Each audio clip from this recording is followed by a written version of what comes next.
Imagina este escenario. Un mundo donde Mark Zuckerberg nunca fue el creador del fenómeno que cambió nuestras vidas. Un mundo donde la chispa de lo que hoy conocemos como Facebook nació muy lejos de Harvard, en las calles de São Paulo. Era una madrugada húmeda de 2003. Las luces de los edificios de la Avenida Paulista aún titilaban como brasas cansadas, cuando tres jóvenes brasileños, Lucas, Mariana y Tiago, hackeaban con sus portátiles de segunda mano en un pequeño departamento alquilado. Estaban obsesionados con una idea. ¿Qué pasaría si existiera un espacio digital donde los estudiantes pudieran conectarse, mostrar sus fotos, escribir en los muros de otros y revelar sin máscaras quiénes eran realmente? Lo llamaron Libro de Caras, un nombre sencillo, casi infantil, pero con una promesa peligrosa: abrir el alma de las personas a una ventana infinita. Mientras tanto, en Cambridge, Massachusetts, Mark Zuckerberg era solo otro estudiante con demasiadas ideas y poca certeza. Observaba la fiebre brasileña desde la distancia, leyendo en foros oscuros las discusiones sobre ese nuevo sitio que crecía como un incendio en la jungla digital. Primero llegó a las universidades de Río, luego a Porto Alegre y pronto a todo Brasil.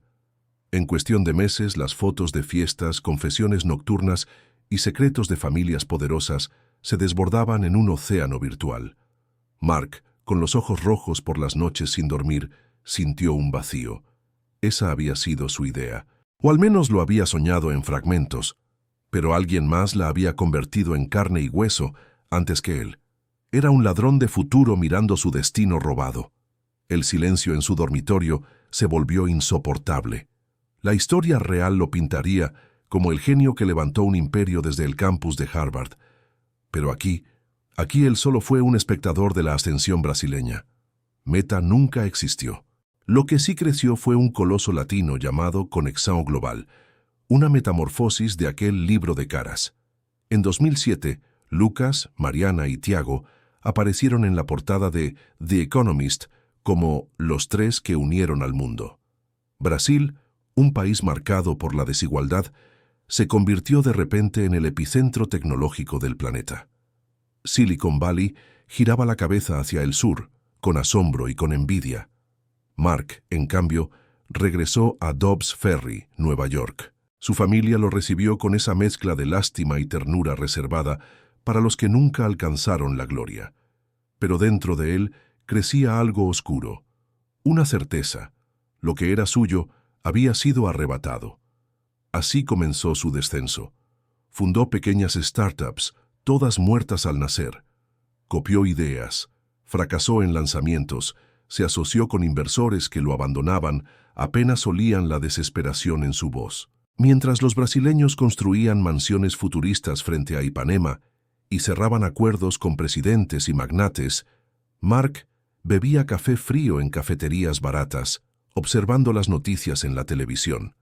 Las sonrisas de Lucas, Mariana y Tiago lo perseguían. Ellos eran los nuevos iconos globales. Ellos habían escrito la historia. En 2010, el contraste era insoportable. Conexão Global alcanzaba 1.000 millones de usuarios. Políticos latinoamericanos lo usaban para manipular multitudes, y marcas multinacionales invertían fortunas en publicidad dentro de sus muros digitales. Mark, sin embargo, trabajaba como programador freelance, reparando códigos ajenos, tragando su orgullo como si fueran piedras afiladas. Pero el destino no es lineal. Una noche, en una fiesta en Nueva York, Mark conoció a un ejecutivo brasileño de la compañía. Lo reconoció de inmediato. El hombre, ebrio, lo provocó con una sonrisa torcida. «Zuckerberg, ¿verdad?», el chico que casi tuvo la idea. Las palabras se clavaron como cuchillas en su memoria. Casi.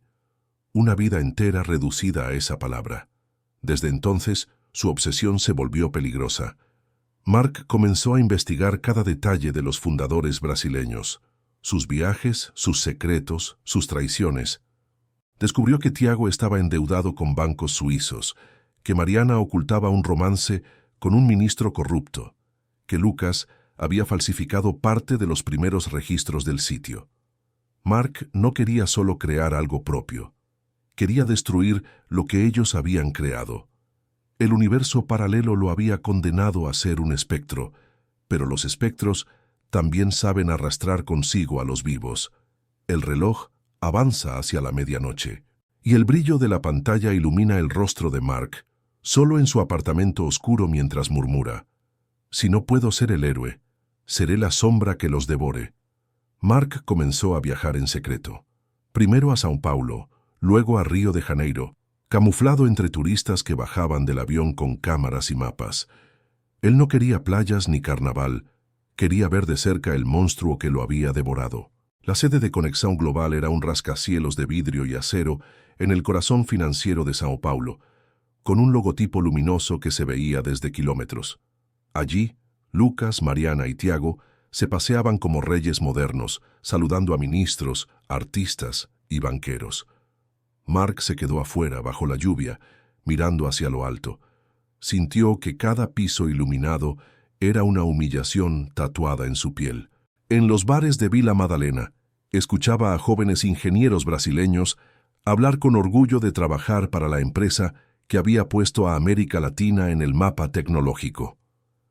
«Somos más grandes que Silicon Valley», decían entre risas. Cada carcajada retumbaba en la mente de Mark como un eco envenenado. Su plan tomó forma lentamente. Se infiltró en foros, buscó vulnerabilidades, conoció exempleados resentidos que habían sido despedidos sin explicación. Había rabia suficiente flotando en el aire, solo hacía falta alguien que la canalizara. Y Mark, con sus manos temblorosas y ojeras profundas, se convirtió en esa sombra.